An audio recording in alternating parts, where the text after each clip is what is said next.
On Saturday mornings, he trims his hedges. He greets everyone as he takes out the trash. Sometimes he helps his neighbor on the third floor carry her groceries upstairs. And then, one ordinary Tuesday morning, the patrol cars arrive. The barriers are raised, the journalists begin questioning the entire neighborhood, and every person interviewed says the same thing, with the same bewildered look. He was such a normal person, it's impossible. I've known him for 15 years. This phrase, repeated in almost every major criminal case documented during the last century, is not an anomaly. It is not an exception. It is the predictable and perfectly explainable result of a series of psychological mechanisms that we will analyze today with clinical precision. Because the question is not whether these people were truly normal. The question is how a human being can function as an ordinary person and, at the same time, be capable of the extraordinary. The first element of the answer is what criminologists call the mask of normality. And it's imperative to understand from the outset that this mask isn't always a conscious performance. It's not a deliberate and systematic act in which the person wakes up every morning and decides to pretend to be someone else. In many cases, the normality observed by their loved ones is real. It's not feigned. It's lived. Because the murderer, the abuser, the serial killer is generally a human being with a compartmentalized psychology. They have opinions about the weather, musical preferences, culinary habits, and a sense of humor. Ted Bundy was considered by those around him to be charismatic, intelligent, and genuinely likable. John Wayne Gacy hosted barbecues for his neighbors and dressed as a charity clown to entertain children at community events. Dennis Rader, known as BTK, was president of his local church and an active family man for decades, in addition to his crimes. These men failed to conceal a single criminal identity. They managed to develop and maintain two functional identities that coexisted without canceling each other out. The second factor is psychological compartmentalization, the neurological mechanism that makes this double life possible. The human brain's capacity to maintain distinct, compartmentalized psychological states is considerably more developed than popular culture suggests. In clinical psychology, compartmentalization is a well-known defense mechanism that allows individuals to manage conflicting realities by separating them into distinct mental compartments. When the person is in their normal life compartment, they genuinely and sincerely function according to expected social norms. They are not consciously playing a role. They are in a psychological state with its own rules, its own operating values, its own codes of conduct. And when they switch to the other compartment, the rules change, and the normal life compartment becomes temporarily inaccessible. For loved ones who observe only one of the compartments, the perceived normality is perfectly authentic, because it is. If this analysis of criminal psychology fascinates you and makes you want to delve deeper, subscribe to the channel now. We publish in-depth psychological analyses every week. Click like to help this content reach as many people as possible. The third factor is the halo effect. One of the most powerful and best documented cognitive biases in social psychology. The halo effect refers to our automatic and unconscious tendency to attribute positive qualities to people who possess certain characteristics that are especially valued socially.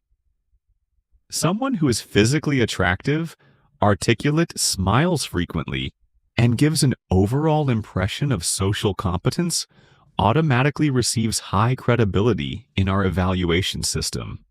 Someone who occupies visibly positive social positions, a volunteer at a charity, an active member of a religious community, maximizes our trust bias. Criminals who have lived for years, sometimes decades, among their potential victims without arousing suspicion have often cultivated, consciously or unconsciously, precisely these positive social markers. They have understood, sometimes quite intuitively, that social reputation is the most effective camouflage because it is built from the most common material. a carefully maintained appearance of normality. The fourth factor is what forensic psychologists describe as the inhibition of vigilance by familiarity. Our brains evaluate potential threats in terms of novelty and difference. A stranger mildly activates our alert systems. A familiar face, on the other hand, activates our social reward system and produces a comfort response. The more often we've seen someone in benign contexts, the deeper and more automatic this safety response becomes. The neighbor you've greeted for 10 years has accumulated such a density of familiarity signals in your brain that even slightly deviant behavior will be automatically minimized and reinterpreted within a benign framework. He looks strange today, but it's probably just work. Familiarity is the enemy of vigilance. And the criminal who lives among his victims never needs to deliberately activate this mechanism. Time does the work for him. Leave a comment now. Have you ever felt a vague unease around a neighbor or loved one without being able to clearly explain it? Something that didn't quite fit, but that you couldn't quite define. What happened next? Share your experience in the comments because it might help someone else identify something they feel but can't articulate. The fifth factor is the absence of visible pathology in everyday behavior. And this is perhaps the most unsettling of all. We have all internalized a model according to which a person capable of extreme violence must necessarily show obvious signs of imbalance in their daily life. Uncontrollable mood swings, chronic aggression, an inability to maintain stable relationships. But the documented clinical reality is radically different. Many people who have committed exceptionally serious crimes functioned perfectly well in all areas of their daily lives. They maintained stable and positive professional relationships. They fulfilled their family responsibilities. Some were even perceived by those around them as calmer and more balanced than average. In these cases, the violence is not the product of a general imbalance that contaminates all spheres of life.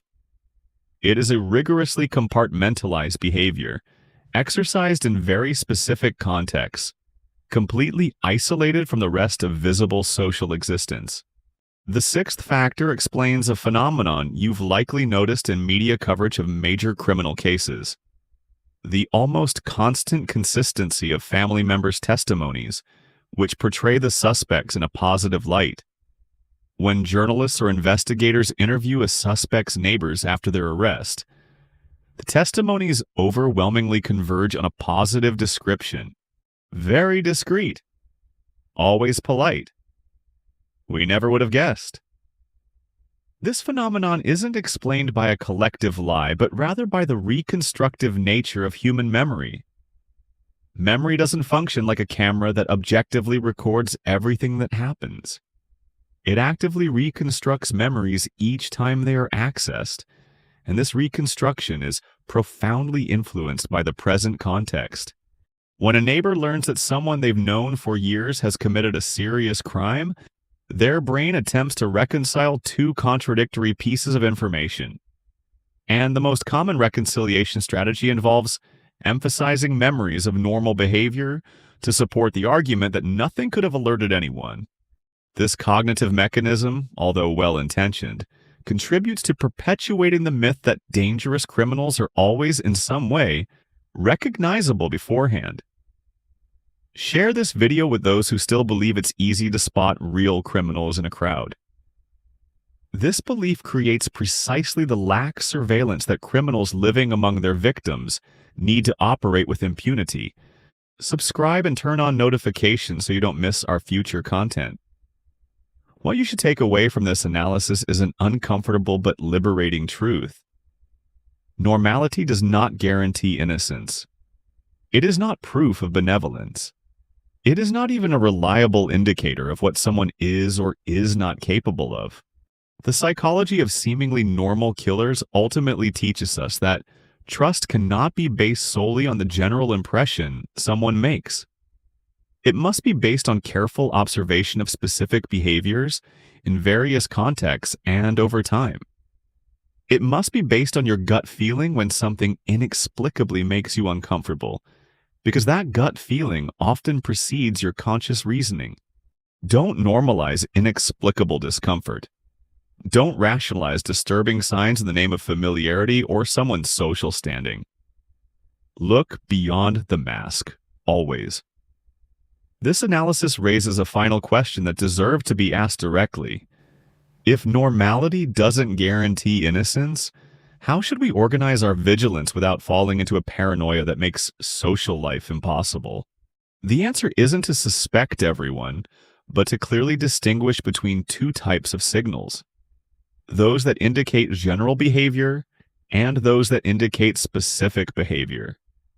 The general impression someone gives us is a weak and easily manipulated signal. Specific, concrete, and repeated behavior that deviates from the norm in a precise context is a strong and reliable signal. Let's train our attention to focus on the latter rather than the former. Well-calibrated vigilance isn't generalized distrust, but precise observation. And it is precisely this inadequacy of our vigilance that criminals living among their victims rely on. Before concluding this analysis, one final observation is necessary and deserves to be clearly stated. The debate about killers who appear normal is not only relevant for understanding the most notorious criminal cases that grab headlines, but also for understanding much more common and frequent situations: the people in our immediate surroundings who cause real harm to others while maintaining a positive social image. The domestic abuser who is well-liked at work. The manipulative adult who cultivates a reputation for altruism while exploiting the vulnerable people around them. The mechanisms we have analyzed today, compartmentalization, the halo effect, and the inhibition of vigilance by familiarity, do not apply only to the most extreme profiles, but to a much broader spectrum of harmful behaviors that thrive precisely because their apparent normality protects them from critical scrutiny. Share this analysis with anyone in your network who might find it useful. Subscribe and turn on notifications so you don't miss our next piece on criminal psychology and human behavior in its most complex forms.